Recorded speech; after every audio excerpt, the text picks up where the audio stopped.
Hello class 8. I welcome you all in today's session of civics. Today we will learn about the United Nations Organization. In today's video, we will understand and describe the aim and principle of the United Nations. We will outline the organs of the United Nations. We will discuss the composition of the General Assembly, Security Council and the International Court of Justice. We will also highlight the functions of UN agencies like UNESCO, UNICEF, WHO, etc.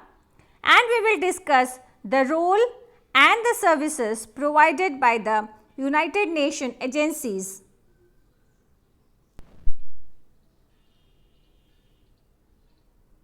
The United Nations is an international organization which represents practically every nation of the world. It came into existence on October 24, 1945. At that time, it had only 51 countries as its members. Today, it has 193 members. South Sudan is the latest member of UN, joining the organization on July 14, 2011. India is one of the original 51 members.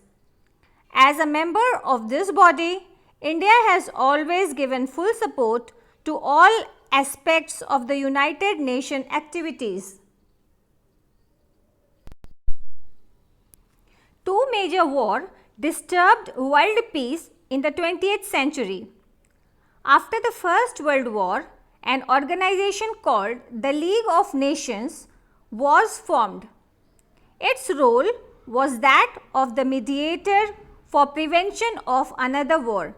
However, the League failed in its function and the Second World War broke out in 1939. Towards the end of the World War II, the major Allied powers agreed to hold a meeting to establish the UNO, an international organization for independent countries who worked for world peace, poverty, hunger, injuries, etc. A document called the Atlantic Charter was signed when the British Prime Minister Winston Churchill and President of United States of America Franklin D. Roosevelt met aboard a ship in the Atlantic Oceans in 1941. On 26 June 1945, 50 nations met in San Francisco to sign the Atlantic Charter of the UNO. On 24th October 1945, the United Nations was established. Poland, the 51st member, signed the charter later.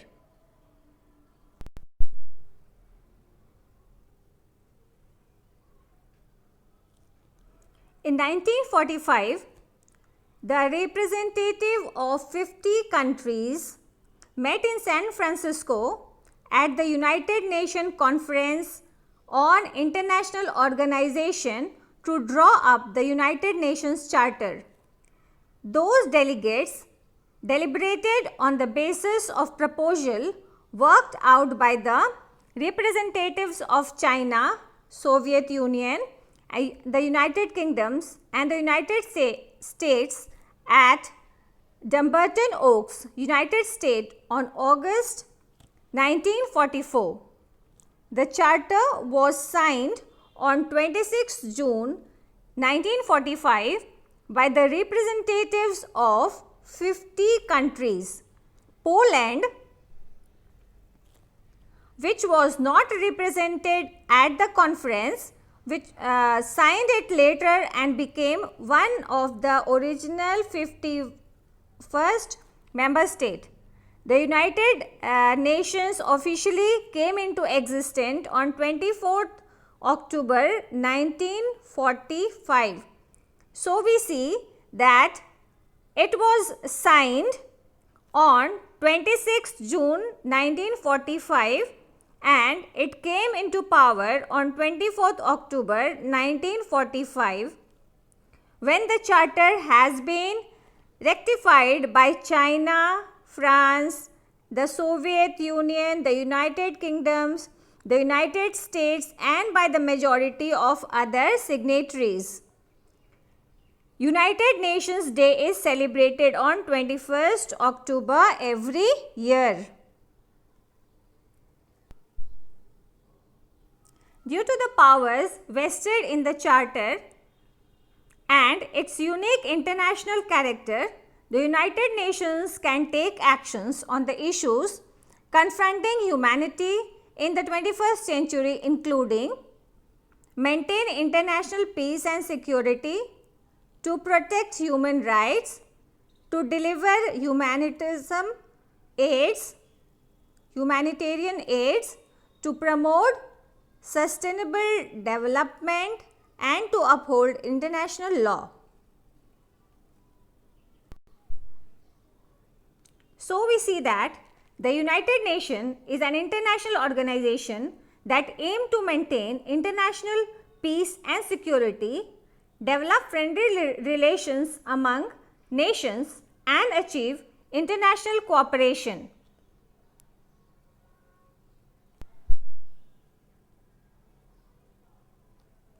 The United Nations member states are the 193 sovereign nations. Here, whenever I say state, that means nation, and have equal representations. The UN is the world's largest international organization. The aims of the United Nations organization are to save the succeeding generations from the sufferings of war, which twice in our lifetime has brought untold sufferings to mankind. To reaffirm faith in the fundamental rights, in the dignity and worth of the human power, in the equal rights of men and women of all nations, to maintain international peace and security, to develop friendly relation among the nations of the world based on the respect of the equal rights of people, to cooperate in solving international problems of social, economical, cultural character, and to promote respect to human rights and fundamental freedom, and to act as a common platform for harmonizing activities of the various nations for the attainment of social, economical, and cultural activities.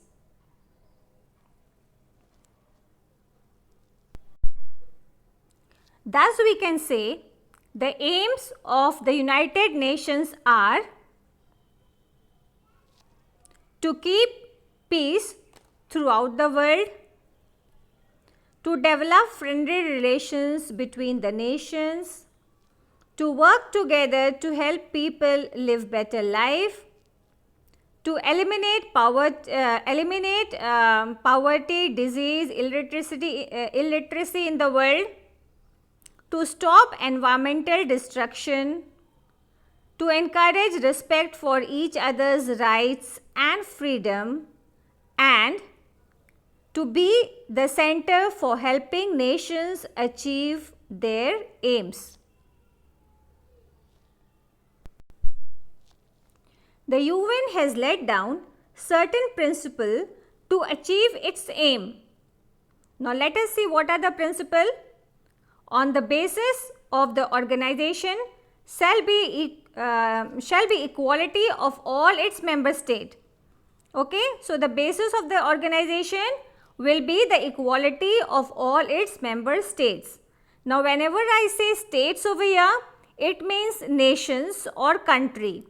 In this chapter, for the nations, at many places you will also find written as states. So whenever I mention state, that means it is about the nation or a country.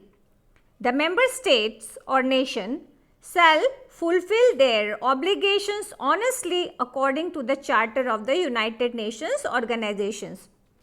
All the member states shall solve their mutual problems through peaceful means. State will not use force in solving their mutual problems. All the member states shall be morally bound to offer unconditional services, military or otherwise, to the UNO for preventive and enforcement actions of UNO according to the UN Charter. The members of the UNO shall see that even the non-member states work for the peace and security of the world. If the nation is even not the member of the United Nations organization, then also they will have to maintain peace and security of the world. No member state shall interfere in the internal affairs of any other member state. That means in the internal affairs, whether it is political or religious, anything, the other states will not interfere, the other countries, they will not interfere in any other, the internal affairs of any other states.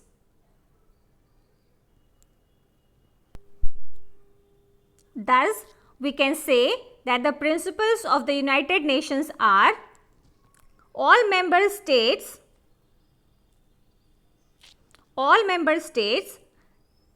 have the sovereign equality.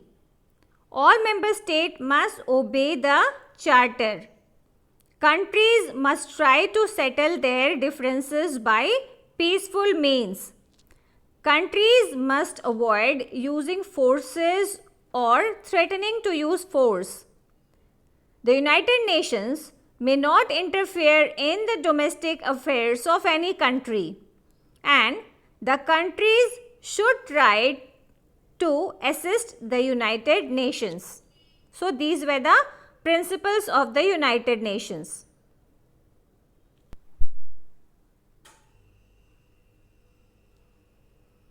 So, we have learned the aims and objectives of the UNO. Okay, they are to facilitating cooperations in international laws, for the international security, for economic development. They work for the economic development. They work for the social progress of every country in the world. It also works for the human right, to see whether the human rights are not abolished by anybody. They also they work for the achievement of the world peace, to stop the war between the countries. So, they also work to stop the war between the countries and to provide a platform for dialogue for any country. So, all the member country, they can keep their problems and they can solve their problems through dialogues. Now, let's know some interesting fact about the United Nations. United Nations is not obligatory for a country to join. Also, its member should be a valid country. Now, Vatican City is a special observer of UN. It's not because the UN doesn't allow it. It's because Vatican does not require to join it.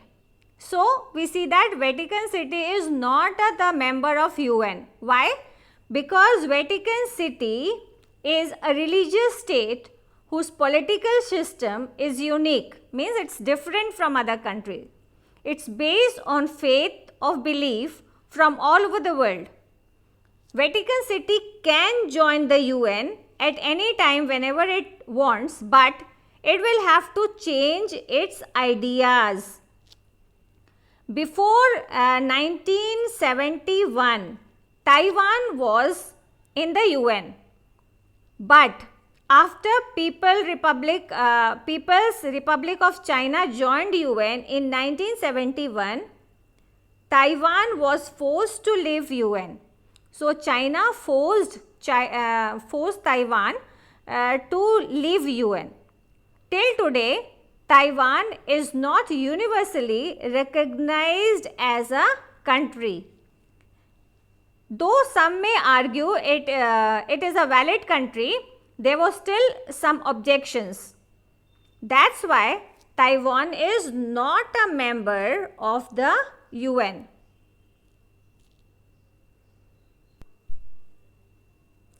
So we see that the Sustainable Development Goals of UN are the call of action by all countries, whether it is rich, poor and middle income, to promote prosperity while protecting the planet.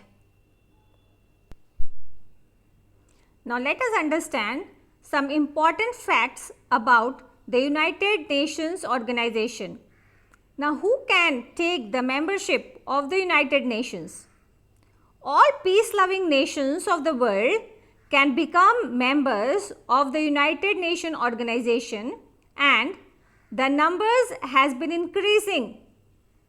The new state is admitted to the organization by the General Assembly on the recommendation of the Security Council. Now we will understand about the General Assembly and the Security Council later on. But if any country wants to become the member of the United Nations organization, they will the General Assembly the General Assembly and the Security Council will give the recommendation. Then only it can become the member of the United Nations organization. Now let us know what are the official languages of the United Nations organization. English,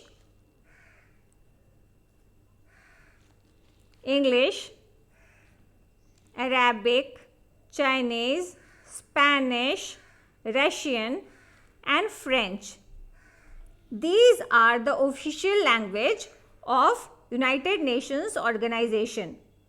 The speeches of the delegates are translated simultaneously into all these languages. English and French are commonly used languages. So, if the member of some other country which is using some other language, say for example Hindi. So, if a dialogue is spoken in Hindi in the United Nations organization meetings, so it will be translated into all these languages, into Russian, French, English, Arabic, Chinese and Spanish, to let everybody understand. So these are the six main languages which are used by the United Nations organization, which is officially used by the United Nations organization. Now let us understand the finance of United Nations organization. Such a big organization such as United Nations organization need a huge fund to for the execution of all its work. For example, for providing food, for medical help in the world, in the many countries of the world and many more needs. A huge amount of money is needed. So, from where does all those money come from? The UNO is financed by the contribution made by its member states. That means all the nations who are the members of the United Nations organization, they finance, they give money to the United Nations organization. Now, how much money do they give? The amount of the money is determined by the General Assembly on the recommendation of its Committee on Contributions. So, the General Assembly, they recommend according to the size of the country, the economic condition of the country, that how much contribution they have to make. So, in that way, the financial needs are met by the United Nations organization. In this picture, you can see the headquarters of the UNO. This is the headquarters of the United Nations organization, and it is in New York. Okay. So, the UNO has its official headquarters in Manhattan Island, New York in USA. The United Nations flag represents two bent olive branches upon at the top, open at the top over the blue background. The branches of the olive symbolize peace. So, this symbol you will find on the flag of the UN. So, let us summarize now. Till now we have studied about the origin of the United Nations. The United Nations was formed as a result of World War II. The charter was drawn up at the UN Conference on International Organization, which was held in San Francisco from April 25th to July 26th of 1945. And the United Nations officially came into existence on 24th October 1945, which is celebrated as a UN Day every year.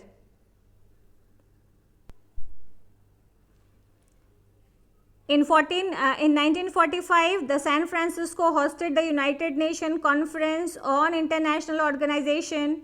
There were 50 countries represented at the United Nations Conference, including the United States, the France, United Kingdom, Soviet Union, now which is known as Russia, and China.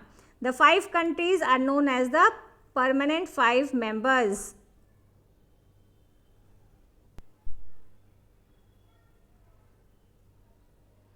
After World War I, the League of the Nations was created to prevent another world war. During World War II, the League of the Nations was eliminated because they failed to prevent the other world war. In 1945, with the end of the World War II, the United Nations was created to replace the failed League of the Nations.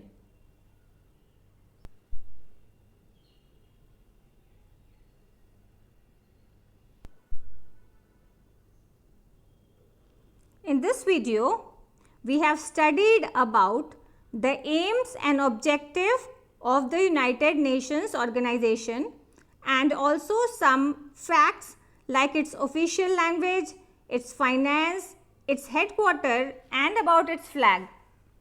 In the next video, we will study about the organs of the United Nations organization, and we will also study about the important agencies and their functions.